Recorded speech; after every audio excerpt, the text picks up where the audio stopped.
You erased over 30,000 digital records after a subpoena was issued, accepted millions from foreign autocrats during your tenure at the State Department, and gave contradictory accounts to the grieving families of the Benghazi fallen. You tilted the primary election process to sideline Bernie Sanders, presided over the approval of uranium asset transfers to Russian interests, and misappropriated funds meant for Haiti's recovery. Yet you stand there assuming the moral high ground. This was not a standard political debate, but a reckoning that had been building pressure for decades. Hillary Clinton walked onto that NBC stage relying on her resume as a shield, convinced her credentials would protect her, assuming she could dismiss valid critiques as right-wing conspiracies just as she had for years. She was profoundly mistaken, for by the time 90 minutes had passed, even her supporters in the media could not spin the disaster that unfolded. Donors to the Clinton philanthropy were likely already considering refund requests, while former staffers frantically scrubbed their professional histories, and the woman who spent decades crafting an air of inevitability saw it crumble on live television. If you have waited years to see Hillary Clinton finally face consequences for her history, this was the ultimate moment of vindication. What Donald Trump achieved that night will be studied by historians as the moment the Clinton political machine finally broke. The NBC exclusive was billed as a retrospective, yet everyone in the Manhattan Center knew it was a showdown. It was the confrontation the country was denied. Trump versus Clinton, unscripted, raw, and entirely merciless. Lester Holt stood at the podium looking like a man regretting the career choices that brought him to this specific moment. The venue held 400 people. Democrats sat on the left with campaign buttons and nervous looks, while Republicans sat on the right in faded hats, arms crossed in skepticism. In the middle sat a group of undecided voters, ostensibly there to judge the winner of the optics war later. However, in the front row, separated from the partisans, sat 12 people whose presence was deeply personal. They held photos pinned to their chests, images of sons who would never return, and brothers lost in service to the nation. The Benghazi families had come to New York, and their presence turned the political spectacle into a tribunal on moral accountability. Hillary entered first, wearing a tailored navy suit with a flag pin positioned perfectly on her lapel. Her pearl jewelry caught the studio lights as she walked with the practiced smile she had perfected over 30 years of public life. Her supporters applauded politely as she waved like a royal acknowledging her subjects, her hand moving in a gesture that felt both rehearsed and condescending. She took her seat, folding her hands and projecting an air of supreme competence and seriousness. Then Donald Trump stepped onto the stage, and the shift in the room's energy was tectonic. He didn't just walk, he commanded the space, wearing a dark suit and red tie, his hair styled in his signature way despite his age. He had a look in his eyes that suggested he had arrived for a skirmish. His supporters didn't just clap. They cheered with validation. He pointed to them, waved, and worked the crowd as if he were at a rally in the Midwest, rather than a stuffy network broadcast. He paused behind his chair, gripping it while staring down Lester Holt, and then locking eyes with Hillary Clinton. They sat at opposite ends. Hillary maintained perfect posture, while Trump leaned back casually, looking like he was about to enjoy the evening. Lester Holt cleared his throat, attempting to assert authority over a room already slipping away. "Welcome to this NBC News special presentation," Holt began. "Tonight we re-examine the 2016 election and the inquiries that remain, so let us start with an audience question." "Lester, before we start," Trump cut in, his voice slicing through the audio mix. Holt hesitated as Trump continued. "Mr. President, we have a schedule," but Trump spoke over him, saying, "I just want to thank NBC for organizing this. I know Hillary has been laying low for years, doing occasional book signings, Very small events that nobody goes to, Trump remarked. So it takes courage for her to show up tonight. Real courage to come here and answer questions, legitimate questions, and not the pre-approved softballs her friends in the media usually give her. He smiled at her with a cold intensity and said, "So thank you, Hillary. This will be very educational for everyone." Hillary's smile tightened at the edges because she recognized that tone. It was the cadence Trump used right before going on the attack. Lester Holt looked at his notes, realizing with dread that he had lost control of the evening before it genuinely began.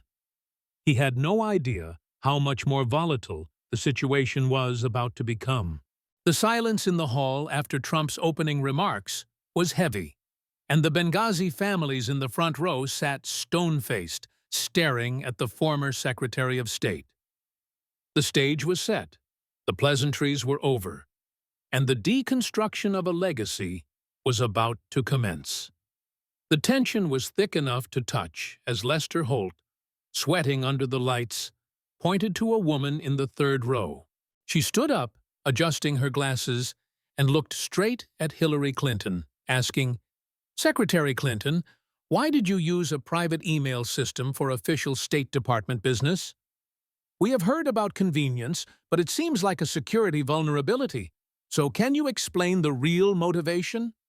Hillary straightened up, launching into the answer she had given 1,000 times, a masterclass in evasion. "As I have said on many occasions," she began, her voice smooth and practiced, "it was a mistake, a choice made for convenience so I could use one device instead of two. Looking back, I would not do it again. But I want to be clear that it has been thoroughly investigated, and they found no criminality.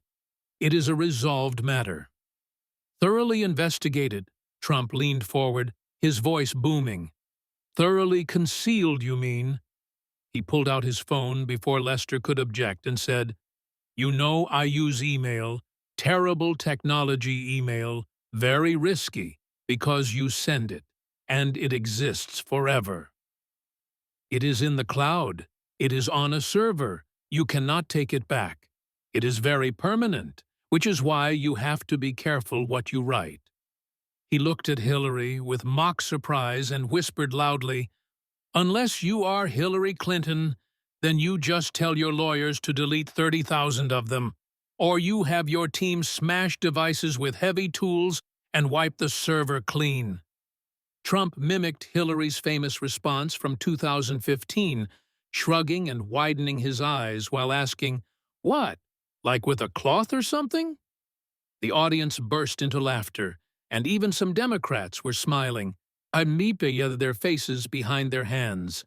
"I have made a lot of deals in my life," Trump continued, putting his phone away. "Thousands of deals involving billions of dollars. And I can tell you something with total certainty. People who destroy evidence are usually hiding something bad.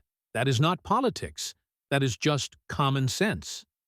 Hillary tried to cut in, saying, "Mr. Trump, the FBI concluded." But Trump interrupted her, saying, "Let me tell you a story." He pointed to the big screen behind them and said, "Pull it up," causing a graphic to appear of a calendar page from March 2015. "This is a story about what happens when you think you are above the law," Trump narrated as he walked toward the screen. "This is March 3rd, the day a subpoena hit your office because the House Benghazi Committee wanted all your emails, every single one. Your lawyers got a preservation order which said very clearly to keep everything, and you know what preserve means, right? It means do not delete and do not destroy." Trump's finger traced down the calendar to March 25th, and he said, "3 weeks later, your IT guy, a man named Paul Combetta, who is not exactly a genius, gets in trouble and goes to Reddit. Reddit, of all places, asking for help on how to strip email addresses from archived files," Trump smirked, "and his username was Stone Tier, real subtle. The internet sleuths found him because he used his real email address in his bio. You hired the worst IT guy in America, to hide the biggest scandal in history. The audience was laughing now, but it was a shocked, disbelieving laughter. 6 days after that, Trump continued, pointing to March 31st, Gambetta deletes over 30,000 emails. They are gone. But not just deleted, like when you clean your inbox. No, he used something called BleachBit, Trump said, turning to the audience. Does anyone know what BleachBit is? It is software used to shred data so thoroughly that it is basically unrecoverable, rewriting the information multiple times with random code. He walked toward Hillary's chair and said, "That is not something you use for yoga schedules," his voice dropping to a whisper. "That is not something you use for wedding plans. That is what you use when you are burying incriminating details." "So let me get this straight," Trump said. "You got a legal order to keep emails. 3 weeks later, your IT guy is asking how to hide addresses. And 1 week after that, 30,000 emails are permanently destroyed." He opened his hands and asked, "Either that is the world's luckiest timing, or it is destruction of evidence. So which one is it?" Hillary leaned in and stated, "Those were personal emails, 30,000 personal emails." Trump's eyebrow shot up as he said, "Let us do the math here because I love math. You were Secretary of State for 4 years, which is about 460 days. 30,000 emails means you sent about 23 personal emails every single day," he said, looking at the audience. 23 emails a day, every day, weekends, holidays, and during crises, all about yoga classes while you were running American foreign policy. Trump shook his head and said, "Nobody believes that. It is a lie. And you know what? The FBI did not believe it either." He pulled another paper from his jacket pocket and said, "Speaking of phones, let us talk about what happened to your mobile devices because the investigation found 13 phones associated with you." He read from the report. 2 devices were physically destroyed with hammers by State Department staff, then looked up and repeated, "Hammers? Your people took hammers to phones. When is the last time any of you broke an old iPhone with a hammer?" The audience was laughing uncontrollably, and even Lester Holt was fighting a smile. "The report says the other phones were lost or thrown away," Trump said. "But 2 of them got the hammer treatment because when you have nothing to hide, you definitely smash evidence with construction tools." He walked back to center stage, his demeanor shifting from mocking to deadly serious. "But here is what really happened," Trump said, "and we know this from recovered fragments.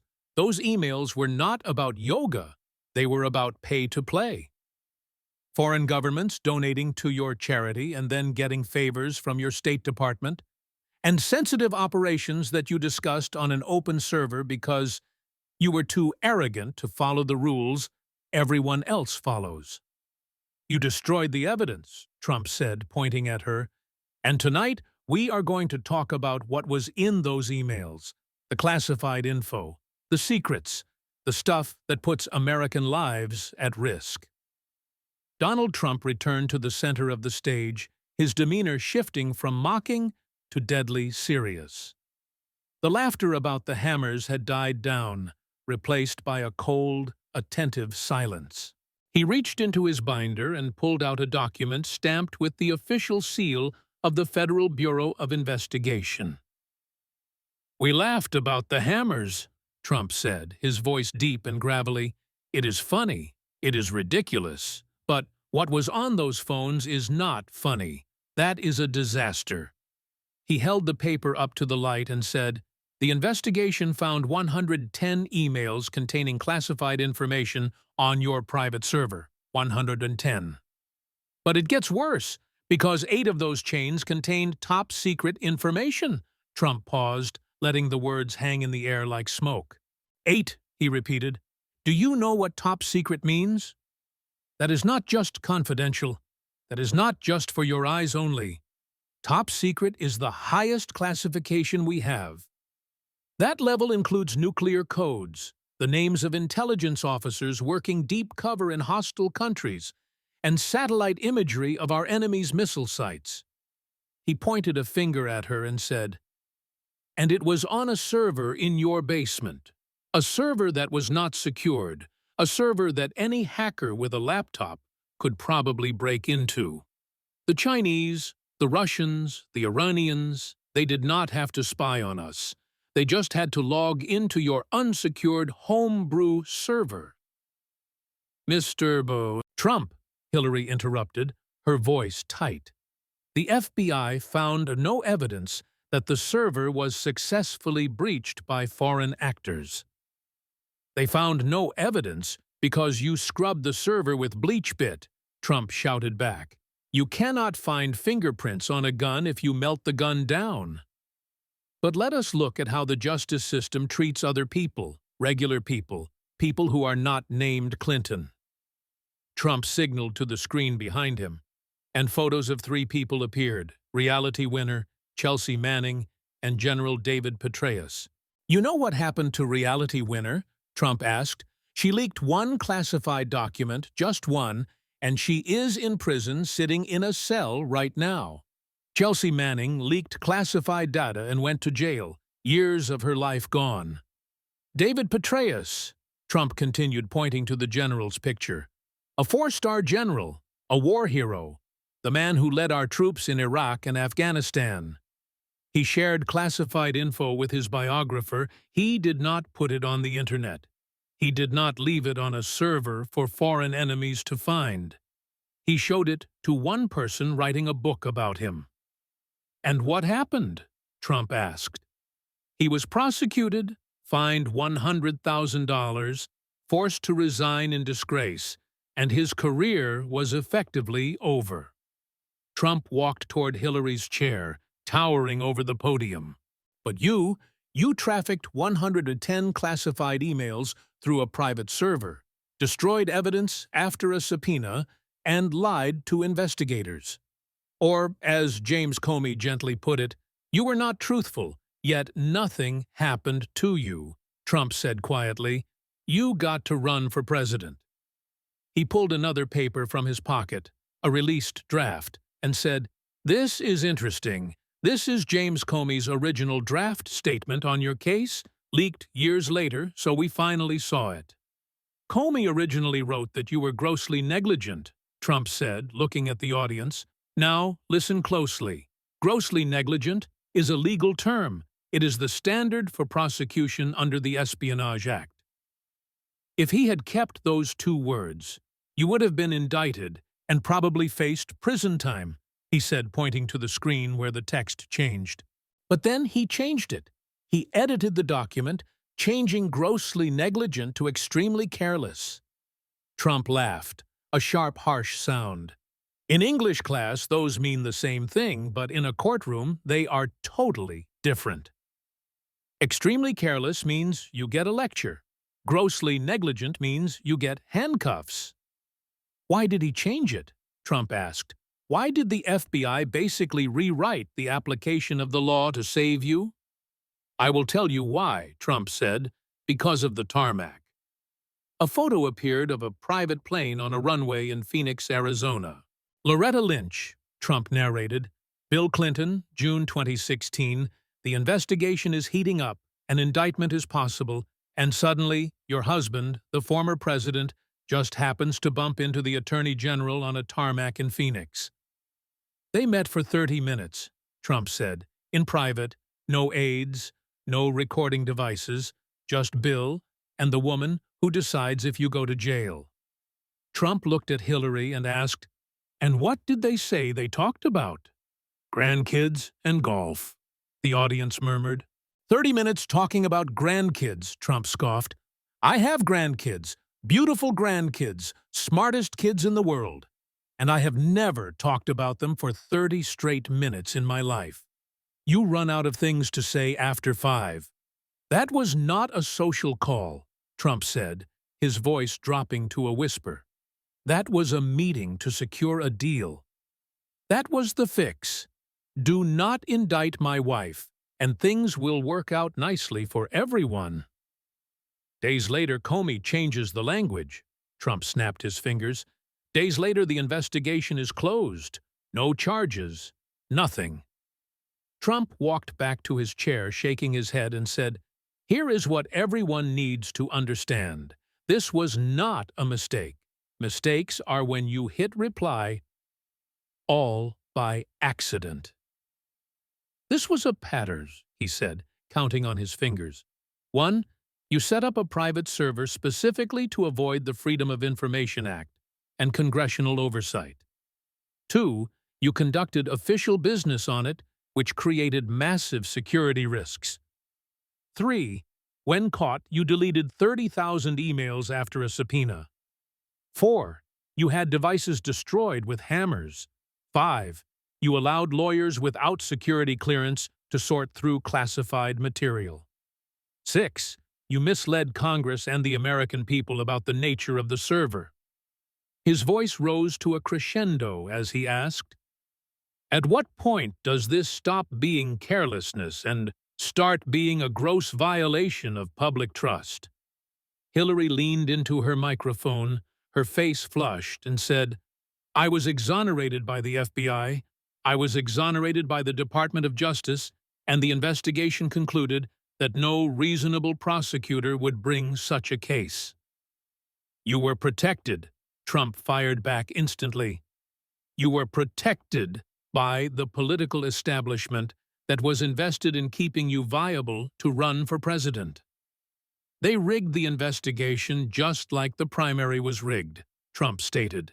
"Any other citizen does what you did, any soldier, any sailor, any civilian, and they are in Leavenworth, but not Hillary Clinton, because she plays by different rules."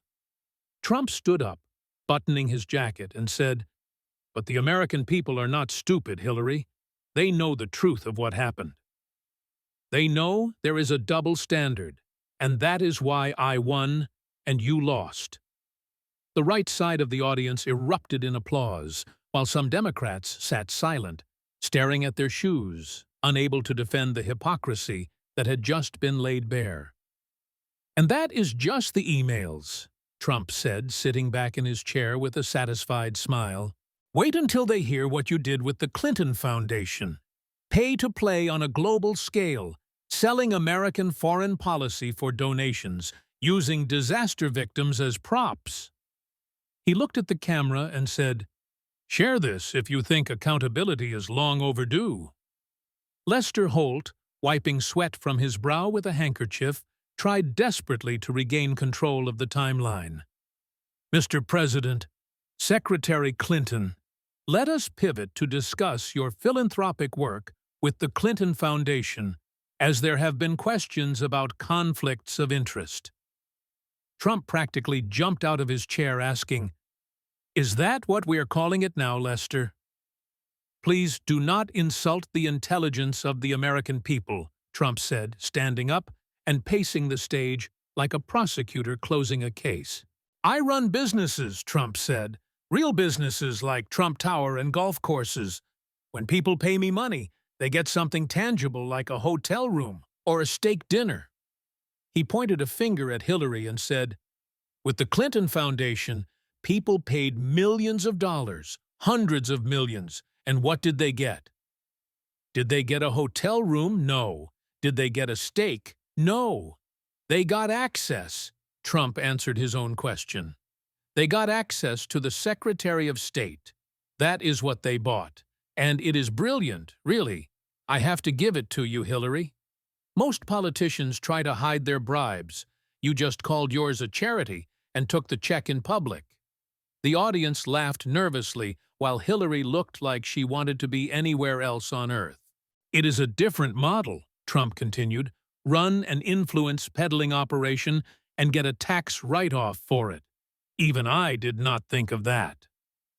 "But let me show you how it really worked," Trump said as he signaled to the giant screen, "Pull up the map." A map of the world appeared on the screen, covered in red dots scattered across continents including Eastern Europe, the Middle East, Africa, and South America. "Every red dot is a country or a person that donated millions to your foundation," Trump explained. "Now watch," he said, as blue dots appeared on the map connected to the red ones by drifting lines. And every blue dot, Trump said, represents a favor or a deal from the State Department after they paid.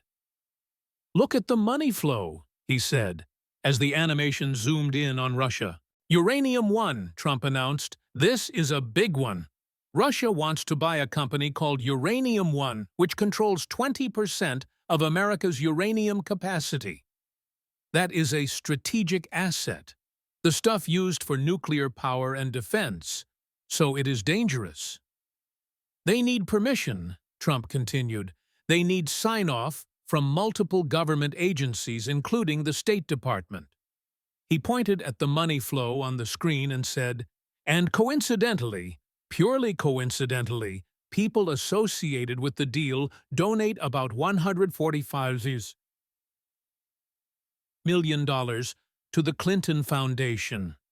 And Bill, good old Bill, he gets paid $500,000 for one speech in Moscow, double his normal rate, paid by a bank promoting the deal. Trump turned to Hillary and asked, and what happened? The deal was approved, and control of that uranium went to Russian interests. He spread his arms wide and asked, what are the odds? What are the mathematical odds that is just a coincidence? People pay you huge sums. Your husband gets a massive speaking fee, and a deal gets signed that gives a foreign adversary control over American resources. He walked closer to her chair, his voice dripping with disdain. You want to talk about Russian collusion. Assets were transferred on your watch while your foundation cashed the checks. That is not just diplomacy. That is a conflict of interest that endangers national security. The map on the screen changed, focusing on a small island nation in the Caribbean. And then there is Haiti, Trump said, his voice dropping, losing the sarcasm and becoming heavy and somber. Oh, Hillary, Haiti, he said, as a picture appeared of the devastating 2010 earthquake showing rubble and tents. The worst earthquake in 200 years hits Haiti. Hundreds of thousands dead. Millions homeless. Children orphaned, unimaginable suffering. Trump's face hardened as he asked, and what happened with the relief efforts? Numbers appeared on the screen showing Clinton Foundation fundraising for Haiti relief. The Clinton Foundation raises over $30 million specifically for Haiti, Trump said. Americans gave money. Good people thought they were helping earthquake victims. They thought their money would rebuild houses and feed kids. He pulled out reports on the spending and asked, want to know how much of that money went to direct Haitian relief groups? Less than 10%, he said, letting that number sink in. Less than 10%. So where did the rest go? Trump asked, as photos appeared on the screen, one showing Hillary's brother. Your brother, Trump said, pointing at the photo. He landed a gold mining permit in Haiti, a mining permit for a disaster zone, very valuable rights. Interesting timing, he noted as more photos appeared of construction contracts. Clinton Foundation donors, Trump said. People who gave to the foundation got lucrative reconstruction contracts, millions of dollars to build factories and hotels. Contracts were awarded by the commission which your husband co-chaired. Trump pulled out quotes from critics and read, the Clintons were accused of treating Haiti like a private fiefdom. They used the earthquake recovery as a business opportunity while enriching their circle. He looked at Hillary and said, people are still living in tents in Haiti years later because the aid money was mismanaged. You took donations meant for victims, and the funds ended up with well-connected contractors. That is a tragedy, Trump said simply. He turned back to the map as another dot appeared over Saudi Arabia. $25 million from the Saudis, Trump listed. Qatar gave millions, plus a birthday check for Bill that had to be returned when it leaked. Bahrain, Kuwait, Algeria, Morocco? What do all these countries have in common? Trump asked. They wanted advanced American weapons, and they got them after they donated to your foundation. He pulled out statistics saying, arms sales to countries that donated to the Clinton Foundation rose significantly while you were Secretary of State. The Crown Prince of Bahrain, Trump cited, could not get a meeting with you through normal channels, so he donated to the foundation. Trump snapped his fingers, saying, meeting granted immediately. And coincidentally, right after, the State Department approved a massive arms sale to Bahrain. He looked at the audience and said, see the pattern? Donate to the foundation, get a meeting, get the deal approved. It is a protection racket, basically. Trump walked to the edge of the stage and asked, you know what is really telling? After you lost the election in 2016, what happened to all those generous foreign donors? He snapped his fingers again, saying, they vanished. Donations to the Clinton Foundation dropped by 90%. It basically effectively ceased operation. Trump turned to her, smiling grimly, and asked, wait, if it was really about charity, if it was really about helping people, why would donations dry up just because you lost? Why are you not still raising billions for Haiti? He answered his own question. Because everyone knew what the money was really for. They were buying access to the Secretary of State and the future president. When you lost and had no more influence to sell, they stopped buying. Trump sat down looking directly at Hillary and said, you turned public service into a for-profit business. You compromised American foreign policy for the highest bidder. When you left the White House in 2001, you claimed you were broke, Trump reminded her. Now you are worth over $100 million. How does a career politician make $100 million? He spread his hands, saying, government salary does not do that, but leveraging your position is very profitable. Lester Holt, looking pale and visibly shaken by the unrelenting barrage of allegations, tried to grasp for a lifeline of normalcy. He checked his watch and looked at his cue cards, desperate to steer the runaway train back onto the tracks of a standard political debate. Mr. President, Holt interjected, his voice sounding thin in the tense auditorium, we have spent a lot of time on foreign donations, so I would like to pivot to domestic policy. Secretary Clinton, your plan for domestic policy, he began, but Trump laughed, a harsh sound that cut Holt off instantly. Lester, we are talking about a Secretary of State who turned her office into a marketplace for foreign dictators. We are not done with the money yet, because we have not even talked about where the money went. Trump stood up, buttoning his jacket with a snap. He turned his back on the moderator and walked toward the screen, which was still displaying the map of foreign donations. We talked about the money coming in, Trump said to the audience, billions of dollars from overseas. But let us talk about the money going out, because Hillary loves to call this a charity. Trump signaled to the control booth saying, show the audit. A new graphic appeared on the giant LED screen. It was a pie chart, stark and simple. This is the breakdown, Trump announced, according to independent charity watchdogs. The amount of money that went to direct charitable grants was a small fraction. He let that sink in and said, if you run a charity and spend the vast majority of the money on overhead and internal costs, that is a scam. So where did the rest go? Trump asked, pointing to the larger slice of the pie. Travel, Trump listed. Private travel for you, for Bill, for staff. Millions of dollars spent flying around the world. Salaries, he continued. Lavish salaries for political operatives you hired.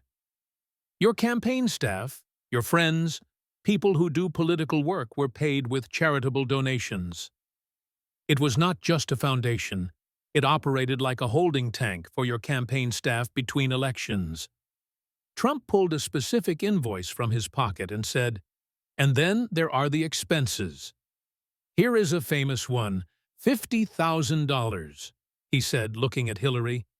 Do you know what this is for? She stared straight ahead, her face a mask. This is listed for wedding expenses, Trump said.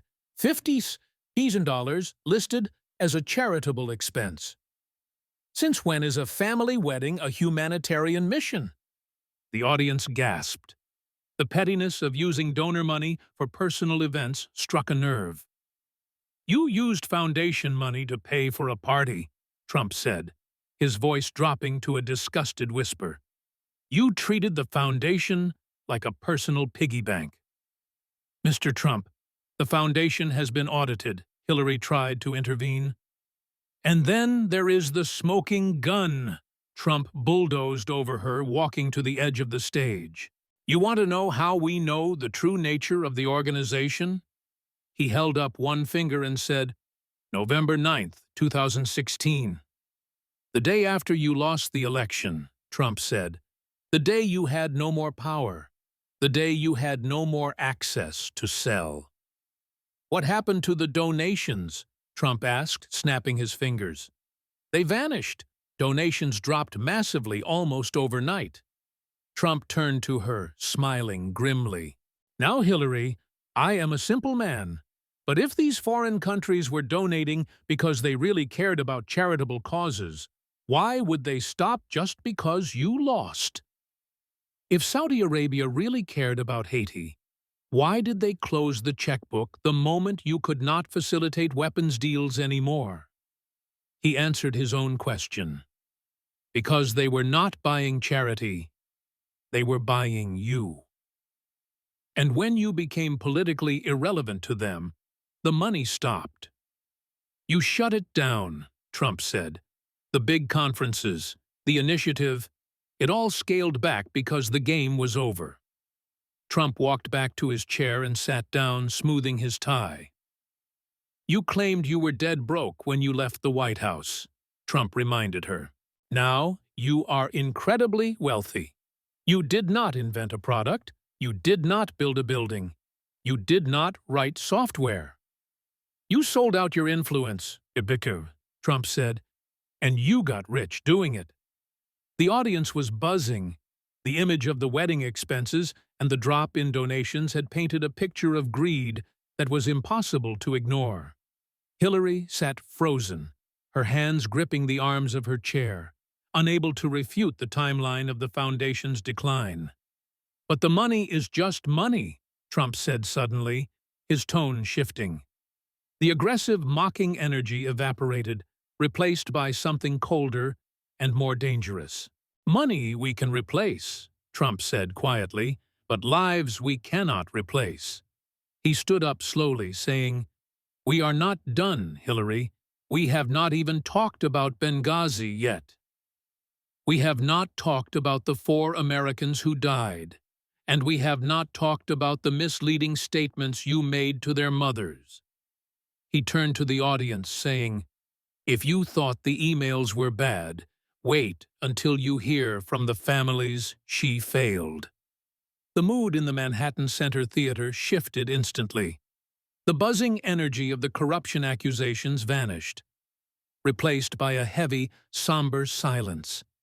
Donald Trump walked to the very edge of the stage, ignoring the cameras, and looked down at the front row. Before we continue, Trump said, his voice low and respectful, I want everyone to look at the front row right here. The camera operators, sensing the moment, panned across the 12 faces. They were not political operatives. They were mothers and fathers, brothers and sisters, and they held framed photographs in their laps. Pictures of young men in military uniforms, smiling and full of life. These are the Benghazi families, Trump said. They traveled here tonight because they have been waiting years for the truth. They lost sons, they lost brothers, they lost husbands. He pointed to the date on the screen behind him, September 11th, 2012. 13 years after the Twin Towers fell, Trump narrated, on the anniversary of that dark day, our diplomatic compound in Benghazi, Libya, came under attack. The screen showed a satellite image of the compound with smoke rising from the buildings. "It was dinner time here on the East Coast," Trump said. Ambassador Chris Stevens was there, Sean Smith, an information officer, Ty Woods, and Glenn Doherty, former Navy SEALs working security, American heroes. "They called for help immediately," Trump said. "The first shots were fired and the calls went out. Attack in progress. Compound breached. Fire." Multiple requests went to the State Department, your department. Trump turned to Hillary. They asked for air support? They asked for reinforcements. They asked for extraction.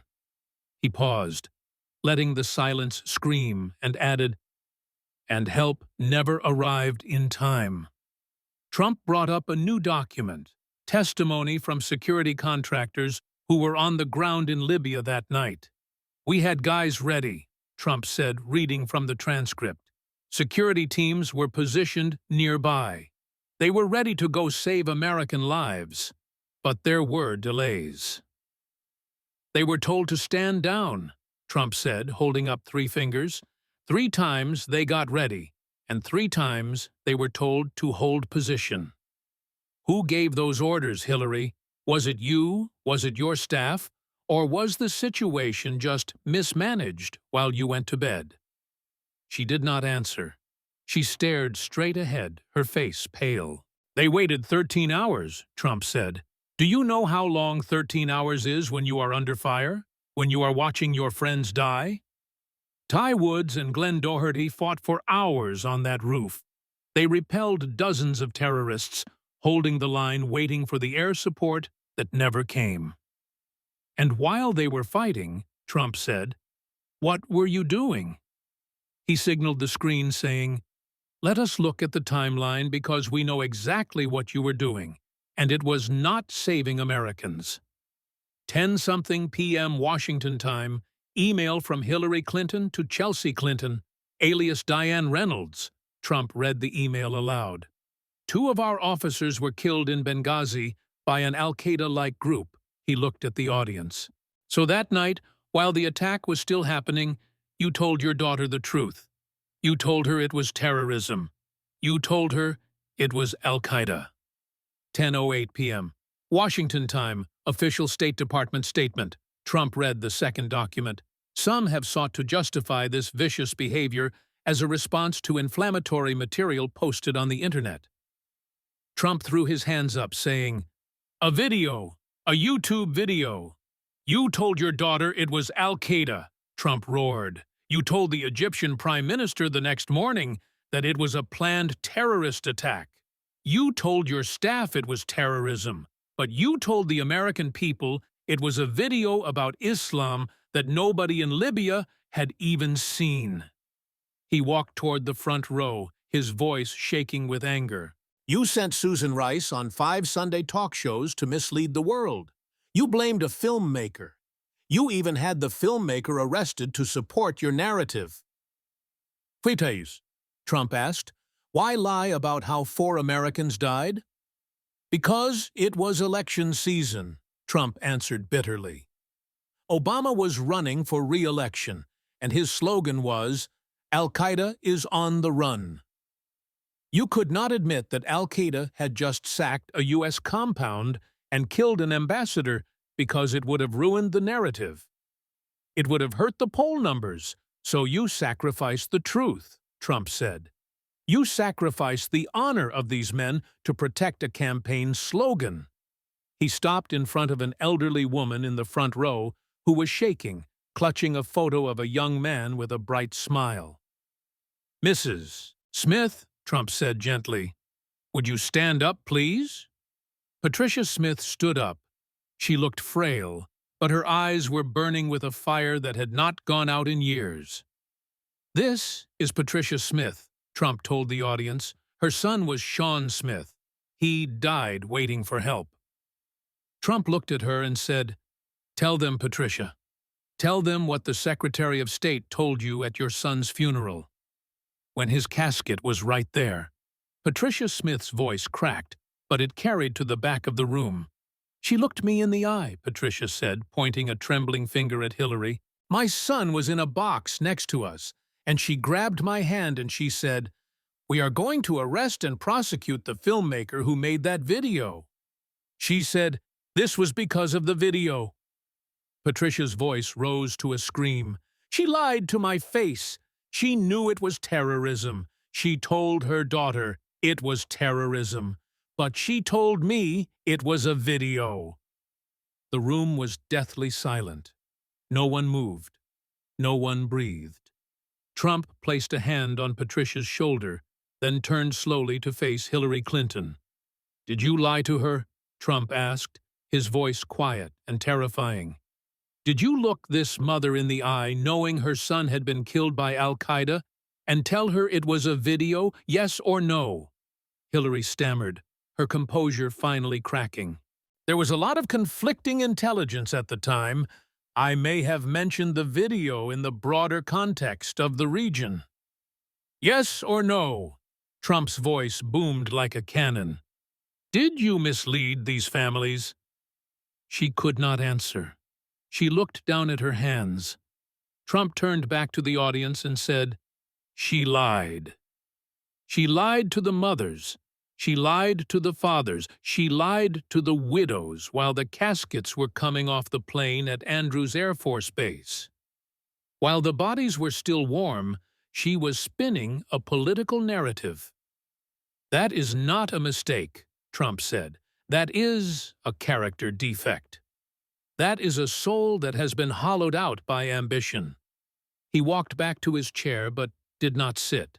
"4 Americans died," Trump said, "and when Congress asked you about it later, when they asked why you did not send help, do you remember what you said?"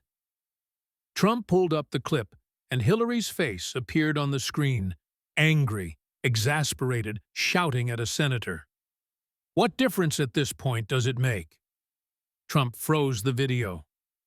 "What difference does it make?" Trump repeated softly.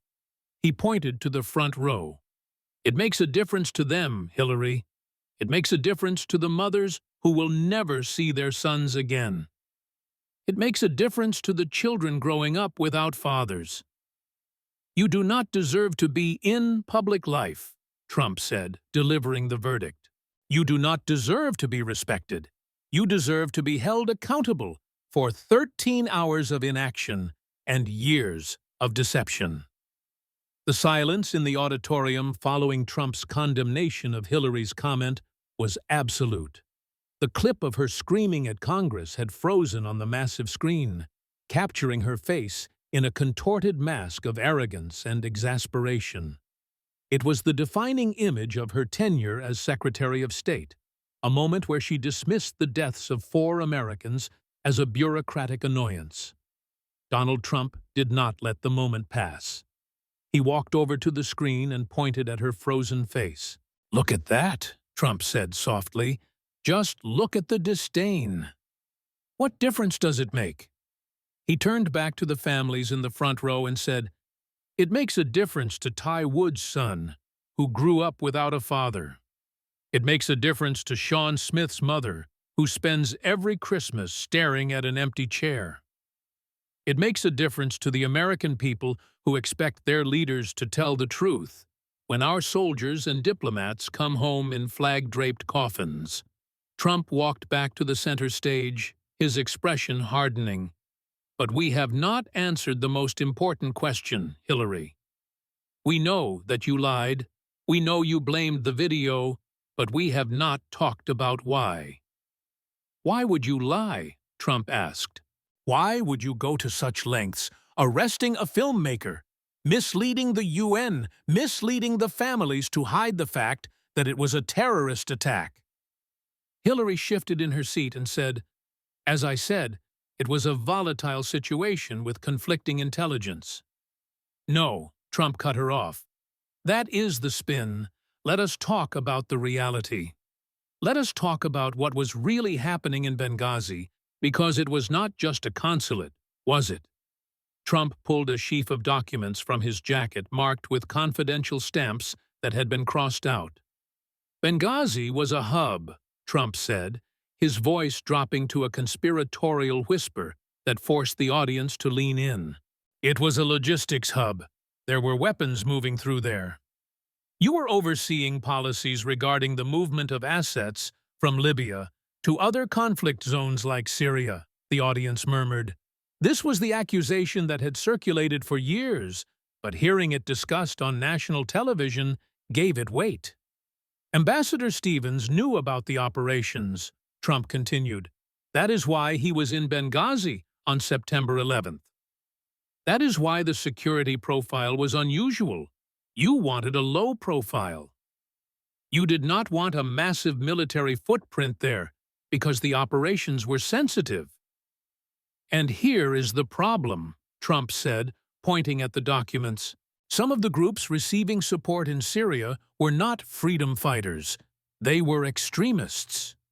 You were effectively arming our enemies, Trump roared. You were running an operation that risked falling into the wrong hands. And when it blew up in your face, when the terrorists you were trying to use turned around and attacked us, you could not admit it. You could not say we were attacked by terrorists, because the next question would be, why were we there? And the answer would have been devastating. Trump walked toward her, looming over the podium. So you invented a video, Trump said. You invented a riot. You invented a story about a spontaneous protest because the truth, that policy failures got 4 Americans killed, would have ended your career and the presidency. Hillary's face was a mask of stone, but her hands were trembling slightly in her lap. Mr. Trump, that is a conspiracy theory that has been debunked, she said. It has not been debunked. It has been covered up, Trump shouted. Just like the emails, just like the server, just like the delays in support. He turned back to the front row and said, these families deserve the truth. They deserve to know that their sons died because of failed foreign policy games in Syria. Trump walked over to Charles Woods, the father of Ty Woods. He stood respectfully in front of the grieving father and said, Mr. Woods, stand up, please. Charles Woods stood up. He held a picture of his son, a Navy SEAL with a kind face. You told me, Charles Woods said, his voice shaking with years of repressed anger. At the transfer of remains ceremony, you told me we will get the guy who made that video. You hugged me, and you lied to me. Trump turned to Hillary and shouted, Look at him! Look at him! Do not look at the moderator. Do not look at the camera. Look at the father you misled. Hillary slowly turned her head. Her eyes met Charles Woods, but there was no warmth, only a cold, defensive stare. I want an apology, Charles Woods said. I have waited years. You lied to me. You lied to my family. You dishonored my son, so I want an apology. The room went completely silent. The air conditioning hummed. A camera shutter clicked, and the question hung in the air. Would she do it? Hillary opened her mouth. She closed it. She looked at Lester Holt, and then she looked back at Charles Woods. The tragedy of Benghazi is something I carry with me every day, she said robotically. We did everything we could based on the intelligence we had at the time. That is not an apology, Trump yelled, slamming his hand on the podium. That is a talking point. She cannot do it. She cannot even apologize for misleading a grieving father. The audience erupted. It was not just the Republicans this time. People were standing up, shouting shame at the stage. Even the media elite in the back of the room looked down at their shoes, unable to witness the hollowness of the moment. You are heartless, Trump said, his voice full of genuine disgust. You are robotic. You have no soul. You sacrificed these men for your political ambition, and you cannot even say, I am sorry. Trump waved a hand at the families, saying, Sit down, please. You are heroes. She does not deserve your time. He turned back to the center stage, adjusting his cuffs. She cheated these families out of the truth, Trump said, but that is not the only thing she cheated. She cheats at everything. She cheated on the emails. She cheated on the foundation. And she cheated her own voters. Lester, Trump said, looking at the sweating moderator, let us talk about 2016. Let us talk about Bernie Sanders. Let us talk about how she manipulated the primary. Lester Holt looked like he had gone 12 rounds with a heavyweight boxer. He wiped his brow and tried to segue. President, let us discuss the 2016 Democratic primary. There were accusations of unfairness within the DNC. Accusations? Trump laughed. Lester, we have the emails. We have the receipts. Thank you, WikiLeaks. Trump stood up, energized by the shift in topic. He knew this was where he could drive a wedge between Hillary and her own party. You know what I respect about Bernie Sanders? Trump asked the audience. And I do not respect much about him. He is a socialist. He wants to tax you to death. Terrible ideas, crazy Bernie. But at least he believes it. At least he is honest, Trump said. He is an honest lunatic. But Hillary, he pointed at her, she does not believe in anything. And when Bernie started winning, when actual Democrats wanted him instead of her, she could not handle it. She realized she could not win fair and square, so she skewed the game. Put up the emails, Trump commanded, and the screen shifted to show a series of internal emails from the Democratic National Committee released by WikiLeaks. This is Debbie Wasserman Schultz, Trump narrated, the chairwoman of the DNC. She is supposed to be neutral. Her job is to be the referee. Fair fight, right? He read from the screen dated April 2016.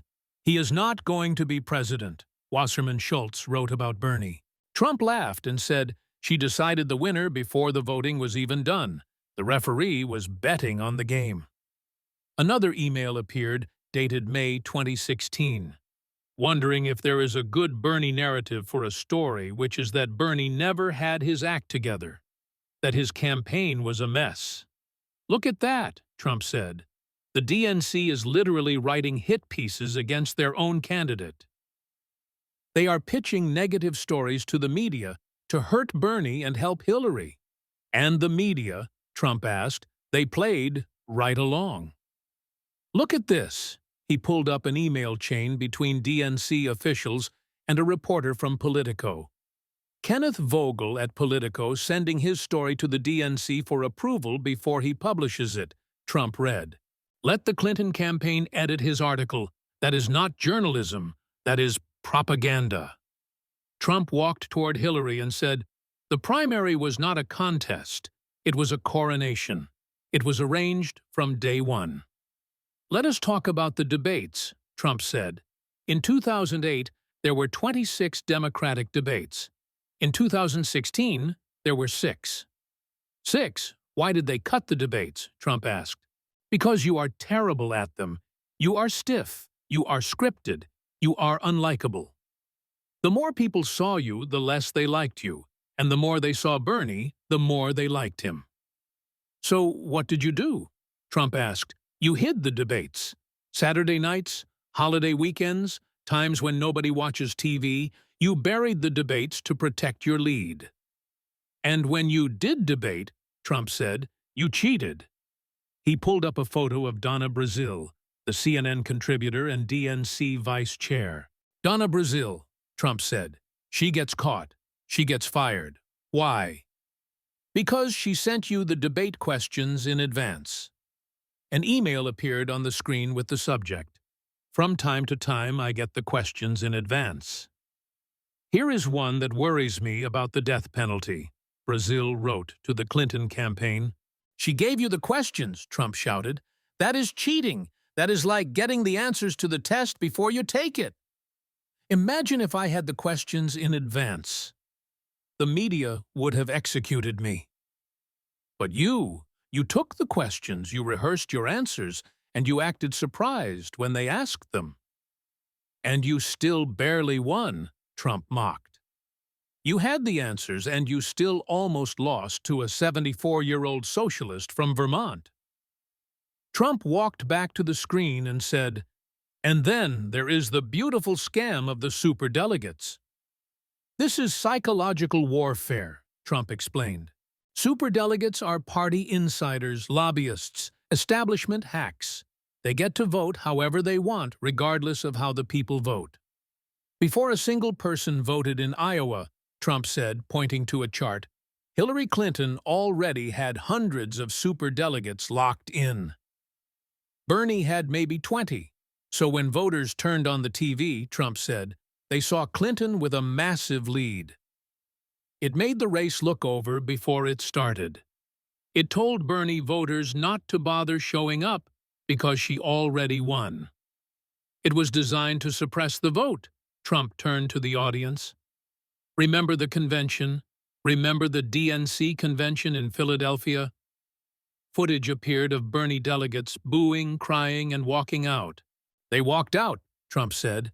"Your own party hated you because they knew you stole it. They were chanting Bernie. And the DNC had to turn up the music and turn off the lights to drown them out." "And what did you do?" Trump asked. "After Debbie Wasserman Schultz got caught manipulating the election, after she had to resign in disgrace, what did you do?" "You hired her." Trump smiled a shark-like grin and said, "The very same day, you hired her as the honorary chair of your campaign's 50-state program. You rewarded her? You gave her a job to say thank you for manipulating the election for me." Trump looked directly at the camera and said, "You did not just cheat Bernie Sanders, you cheated every Democrat in America." Millions of people donated $27 to Bernie. Millions of kids knocked on doors because they believed in the system. They thought their vote mattered, and you laughed at them, Trump said. You and the DNC toasted champagne while you shredded their ballots. You stole their voice. You spent the next 4 years screaming about election interference, Trump said, his voice rising. You screamed about Russia. You screamed about Facebook memes. You screamed about the sanctity of democracy. He pointed a finger at her chest and said, "But you actually manipulated an election. You actually stole votes. The very thing you accused others of doing, you did in broad daylight." Hillary sat silently, her face a mask of contempt. But in the audience, the reaction was telling. The Republicans were cheering, enjoying the show. But the Democrats, the ones with the "I am with her" buttons, were looking down. They were shifting in their seats. They remembered the betrayal. They remembered the WikiLeaks. Hearing it laid out so brutally, so undeniably, reopened a wound that had never really healed. "You know why you had to cheat?" Trump asked softly. "You know why you could not win fairly?" "Because nobody wants you," Trump said. They wanted Obama in 2008, they wanted Bernie in 2016, they wanted literally anyone except Hillary Clinton. "You have been running for president for 25 years, Trump said. And every time you either lose or you have to manipulate the system to win. Because you are unlikable, you are entitled, and you are corrupt." "Bernie knew it," Trump said.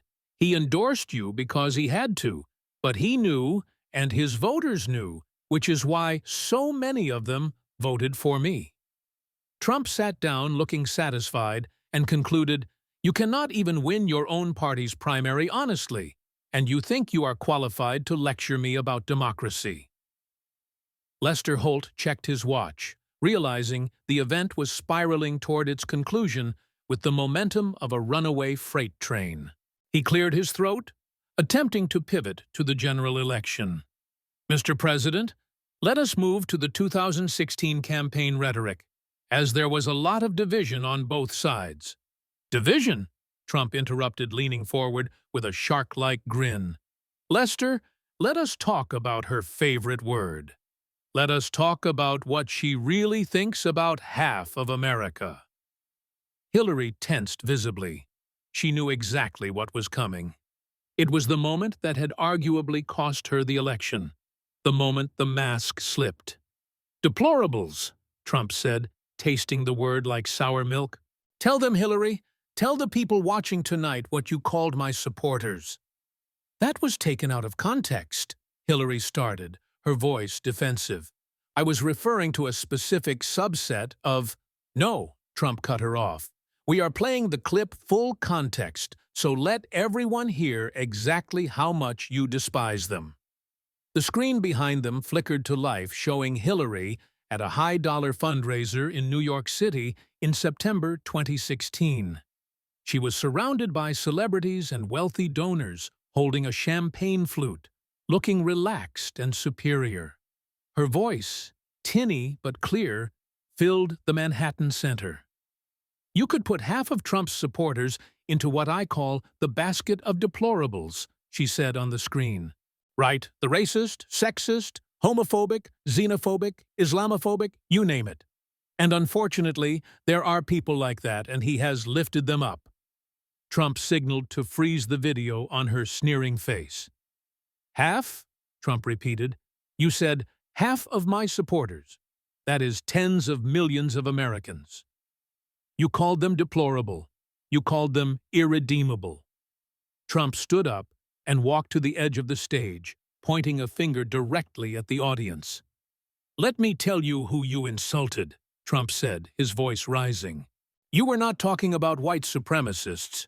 You were talking about coal miners in Pennsylvania who you promised to put out of work. You were talking about factory workers in Michigan whose jobs went to China because you supported NAFTA. You were talking about veterans," Trump continued. "Men and women who went to war, who lost limbs, who saw their friends die, and came home to a country that forgot them. You called them deplorable. You were talking about police officers," Trump said. "You were talking about farmers who work 18-hour days to feed this country. You were talking about church-going Christians who believe in God and family. You were talking about legal immigrants," Trump added, pointing to a diverse group in the MAGA section, "people who came here the right way, who followed the laws, and who do not want our borders erased. You called them xenophobic." Trump turned back to Hillary, his face hard. "Those are good people, Hillary. They work hard. They pay their taxes. They raise their families. They love this country.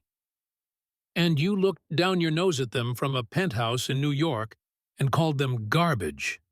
He walked back to his podium and pulled out a stack of papers. "But that is not all you said about regular Americans, is it? We have the emails. We have the transcripts. Here is an email from your campaign chairman, John Podesta," Trump said, holding it up, "mocking Catholics, calling their faith backwards, calling them severely conservative. You mocked their religion." "Here is another one," Trump said, describing average voters as needy and unaware. "Needy, unaware. That is how you see the people you wanted to govern, as cattle, as nuisances." Trump pulled out a transcript from a paid speech she gave to Goldman Sachs. "And here is the smoking gun," Trump said. "You stood in front of Goldman Sachs bankers, people paying you $225,000 for an hour of talking, and you told them that you have a public position and a private position on issues." The audience gasped. "You admitted it," Trump shouted. "You admitted that you lied to the voters. You admitted that you tell the people one thing to get their votes, and you tell the rich donors the truth to get their money." Trump walked closer to her chair, looming over her. "You live in a bubble, Hillary. You live in a mansion in Chappaqua that is worth millions. You fly in private jets. You wear $12,000 Armani jackets to give speeches about income inequality. You hang out with celebrities," Trump mocked. "George Clooney, Beyoncé, Jay-Z, the king of Saudi Arabia. You spend your life in ballrooms and boardrooms." He pointed at himself and said, "And you call us elites? You call me out of touch?" "I am from Queens," Trump said. "I know regular people. I have worked with construction workers. I have worked with electricians. I have worked with plumbers. I have hired thousands of working-class Americans. I listen to them. You, Trump shook his head. You have never done a day of real work in your life. You have been in government or married to someone in government for 40 years. You have never signed the front of a paycheck, only the back. Trump signaled to the screen again, saying, "And when you try to relate to regular people, it is painful." A montage played of Hillary struggling to use a subway turnstile in New York, swiping her card 5 times while reporters watched awkwardly. Hillary claiming in a radio interview that she carries hot sauce in her purse, a transparent attempt to pander to voters. Hillary affecting a fake Southern accent in a speech in Alabama. "You are a phony," Trump said as the audience laughed at the clips. "Everything about you is calculated, rehearsed, focus grouped. You do not have genuine opinions, you have polls. You do not have beliefs, you have positions that change with the wind. You carry hot sauce?" Trump laughed. "Give me a break. You probably have a bottle of gray poupon in there." Trump walked back to the center stage and said quietly, "You called us deplorables because you do not understand us.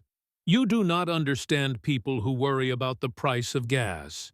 You do not understand people who worry about losing their health insurance.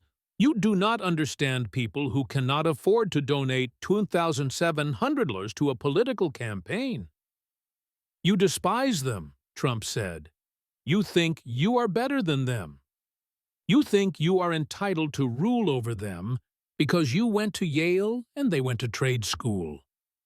He sat down leaning forward and said, "That is why you lost Hillary. Not because of Russia, not because of Comey, not because of sexism. You lost because you hate half the country," Trump said, "and we knew it." The right side of the audience erupted. "Deplorable and proud," someone shouted. The chant picked up steam. Proud to be deplorable. Trump smiled, watching the energy in the room shift. The working-class voters, the ones she had dismissed, were standing up. They were cheering. They were finally having their say to her face. "I am glad you said it," Trump told her. "I really am, because it showed America who you really are. An elitist," Trump concluded, "a snob and a loser." Donald Trump stood up slowly.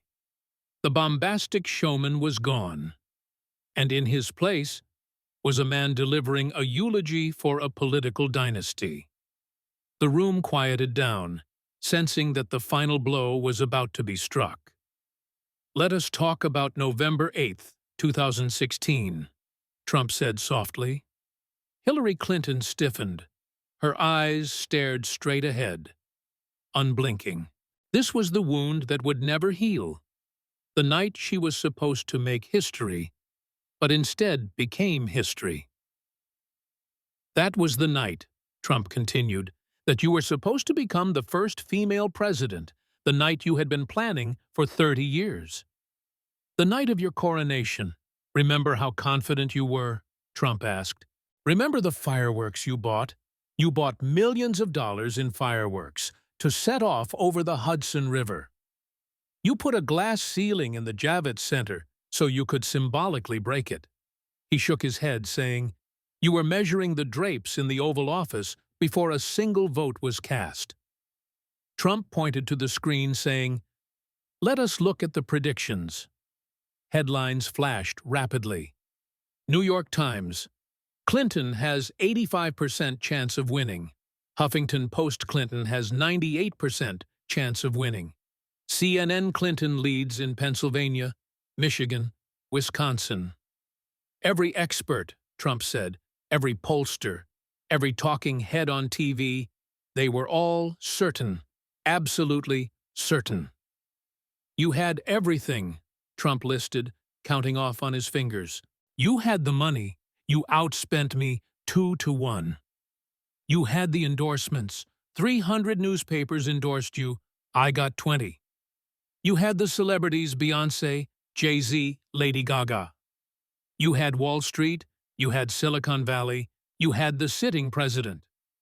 Trump noted, Barack and Michelle were out there every day campaigning for you. You had the establishment covering for you. You had the DNC managing the system. Trump spread his hands wide, saying, You had the entire machine. Democrat and Republican elites, they all wanted you to win. He pointed to himself and asked, And what did I have? I had a Twitter account. I had a plane. And I had the people. Trump walked toward her chair, asking, So let me ask you a question, Hillary. With all those advantages, with all that money, with the entire system tilted in your favor. He paused, leaning in close. How did you lose to me? The question hung in the air like a guillotine blade. A reality TV star, Trump whispered. A businessman with zero political experience, someone who had never held office. And you, the most qualified candidate ever, the inevitable queen, you lost to me. What does that say? Trump asked. It says they do not trust you, Trump answered. It says they do not like you. It says they do not want you. He started pacing, reciting the litany of her career one last time. 30 years, Trump said. Whitewater, the travel office, the cattle futures where you miraculously made 100,000. The sniper fire in Bosnia that never happened. The 33,000 deleted emails, the hammers, the server. The Clinton Foundation slush fund, the Haiti mismanagement, the uranium deal. He pointed to the Benghazi families, saying, the 4 dead Americans, the misleading statements to their faces. The rigged primary against Bernie, Trump added, the deplorables comment. 30 years of scandals, Trump said, 30 years of questionable ethics, 30 years of doing whatever it took to gain power. And after all of that, Trump said, his voice rising, you thought you deserved to be president. You thought you were entitled to it. That is why you lost, Trump declared, because you are not a public servant. You are a politician who enriched yourself. Trump turned to the audience, saying, the American people saw through it. Finally, after 30 years, enough of them woke up and said no more. He walked back to his chair and sat down. You can spend the rest of your life blaming everyone else, Trump said. You can write books blaming Russia. You can blame Comey. You can blame sexism. You can blame Bernie. You can blame me. But the truth is simple, Trump said, looking her in the eye. You lost because you deserve to lose. You lost because you are corrupt, Trump said. You lost because you are unlikable. You lost because after 30 years, America finally had enough of the Clintons. Hillary's voice shook as she leaned into the mic, saying, I won the popular vote by 3 million. You won California, Trump shouted back, laughing. Congratulations, you won the most liberal state in the Union. Do you want a participation trophy? You lost the Electoral College, Trump reminded her. You lost Pennsylvania. You lost Michigan. You lost Wisconsin. States that had not gone Republican in 30 years. You lost the election, and no amount of whining changes that. Trump stood up for the final time, saying, We dodged a bullet, telling the audience, America dodged a bullet. Imagine 4 years of the Clinton Foundation in the White House. Imagine the pay-to-play. Imagine the corruption. The Clinton era is over, Trump announced. It ended on November 8, 2016, and good riddance. The audience erupted. The applause was deafening. It was a release of 30 years of frustration. Hillary Clinton sat frozen, her face pale, looking smaller than she ever had before. The aura of power was gone. The inevitability was gone. All that was left was a politician who had stayed too long and gotten caught.